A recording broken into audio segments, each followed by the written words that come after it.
19वां अध्याय गौओं और गोपों को दावानल से बचाना। श्री सुखदेव जी कहते हैं, परीक्षित, उस समय जब ग्वाल बाल खेल कूद में लग गए तब उनकी गौएं बेरोक टोक चरती हुई बहुत दूर निकल गई और हरी हरी घास के लोभ से एक गहन वन में घुस गई। उनकी बकरियां, गायें और भैंसें एक वन से दूसरे वन में होती हुई आगे बढ़ गई और तथा गर्मी के ताप से व्याकुल हो गई। वे बेसुध सी होकर अंत में डकराती हुई मुंजाटवी सरकंडों के वन में घुस गई। जब श्री कृष्ण, बलराम आदि ग्वाल वालों ने देखा कि हमारे पशुओं का तो कहीं पता ठिकाना ही नहीं है, तब उन्हें अपने खेल कूद पर बड़ा पछतावा हुआ और वे बहुत कुछ खोजबीन करने पर भी अपनी गौओं का पता न लगा सके। गौएं ही तो ब्रजवासियों की जीविका का साधन थी।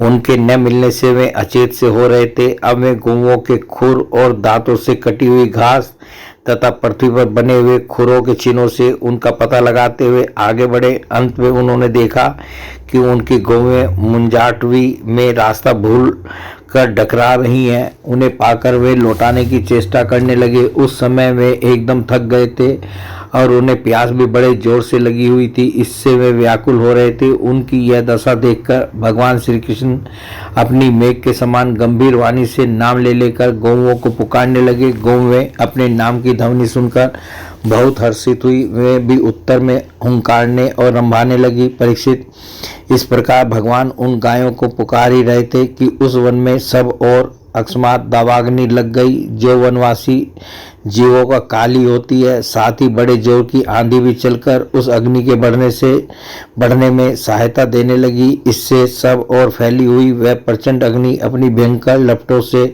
समस्त चराचर जीवों को भस्म सात करने लगी। जब ग्वालों और गौओं ने देखा कि दावानल चारों ओर से हमारी ही ओर बढ़ता आ रहा है, तब वे अत्यंत भयभीत हो गए और मृत्यु के भय से डरे हुए जीव जिस प्रकार भगवान की शरण में आते हैं, वैसे ही वे श्री कृष्ण और बलराम जी के शरणापन्न होकर उन्हें पुकारते हुए बोले, महावीर श्री कृष्ण, प्यारे श्री कृष्ण, परम बलशाली बलराम, हम तुम्हारे शरणागत हैं। देखो, इस समय हम दावानल से जलना ही चाहते हैं। तुम दोनों हमें इससे बचाओ।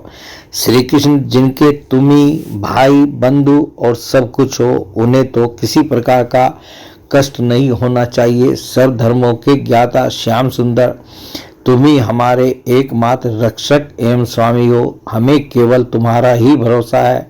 श्री सुखदेव जी कहते हैं, अपने सखा ग्वाल बालों के ये दीनता से भरे वचन सुनकर भगवान श्री कृष्ण ने कहा, डरो मत, तुम अपनी आंखें बंद कर लो। भगवान की आज्ञा सुनकर उन ग्वाल बालों ने कहा, बहुत अच्छा, और अपनी आंखें मूंद ली।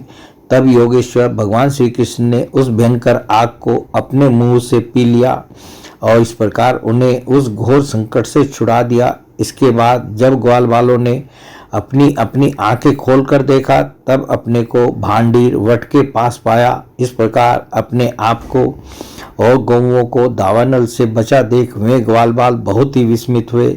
श्री कृष्ण की इस योग सिद्धि तथा योग माया के प्रभाव को एवं दावानल से अपनी रक्षा को देखकर उन्होंने यही समझा कि श्री कृष्ण कोई देवता है। परीक्षित, सायंकाल होने पर बलराम जी के साथ भगवान श्री कृष्ण ने गौवें लौटाई और वंशी बजाते हुए उनके पीछे पीछे व्रज की यात्रा की। उस समय ग्वाल बाल उनकी स्तुति करते आ रहे थे। इधर व्रज में गोपियों को श्री कृष्ण के बिना एक एक क्षण सौ युग के समान हो रहा था। जब भगवान श्री कृष्ण लौटे तब उनका दर्शन करके वे परमानंद में मग्न हो गई। बोले भगवान श्री कृष्ण की जय।